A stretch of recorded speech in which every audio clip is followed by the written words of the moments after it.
पाहत आहोत जनकार्य न्यूज, जनतेच्या न्याय हक्कासाठी लढणारं एकमेव न्यूज चॅनल जनकार्य न्यूज। सहकार कायद्यातील नवीन धोरणांची अंमलबजावणी, काटकसरीचे धोरण व पारदर्शक व्यवस्थापन यामुळे राजश्री शाहू नागरी सहकारी पतसंस्थेला आर्थिक वर्षात 1,25,19,000चा निव्वळ नफा झाला आहे। संस्थेने 105 कोटी ठेवींचा टप्पा पार केला आहे। सतत 0% NPA असून सभासदांना 12% लाभांश देण्यात येणार असल्याची माहिती संस्थेचे अध्यक्ष रावसो उगारे यांनी दिली।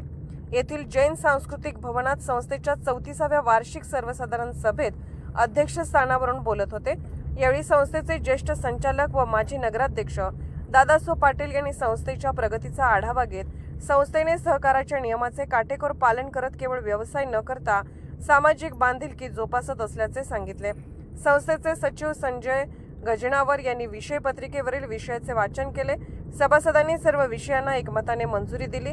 यावेळी माजी नगराध्यक्ष रावसाहेब पाटील, उपाध्यक्ष महावीर पोमाजे, जिनगोंडा पाटील, दादासो पाटील, किरण आलासे, अण्णासो गुदले, धनपाल कोथळी, पद्माराणी पाटील, धोंडीराम चौगले, सुषमा उपाध्ये, आयशा बागवान आदी संचालक उपस्थित होते।